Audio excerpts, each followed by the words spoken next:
Hey guys, Giselle here. Welcome to another video tutorial. Today we'll discuss our Arrest Warrant Search Tool. So this tool will help you find out if someone has an open arrest order or previous warrants. So let's get started. Go to searchbug.com and log in or sign up for a free account. Okay, so once you're in, go to Find People and Arrest Warrants.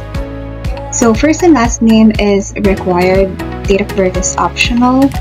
If you want to be more specific, you can search the state or you can just search nationwide. So by the way, our data came from over 200 million state and county arrest warrant records. The cost for this search is $5 or 500 search tokens. Alright, so let's search for a name here. So you may click search now. So just a disclaimer, this is just a random name for tutorial purposes. Alright, there you go.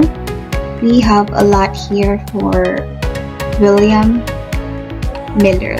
Okay, so it would be helpful to narrow down your search by entering the date of birth and the state.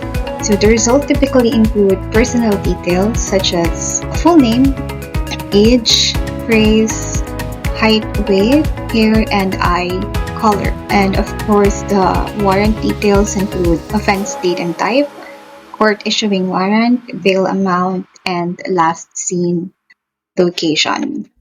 This tool also returns active arrest orders that law enforcement officials are still looking to arrest, as well as old arrest warrants that have been executed in the past and subjects have already been apprehended. That's it.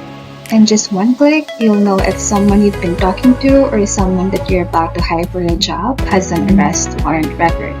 Thank you for watching.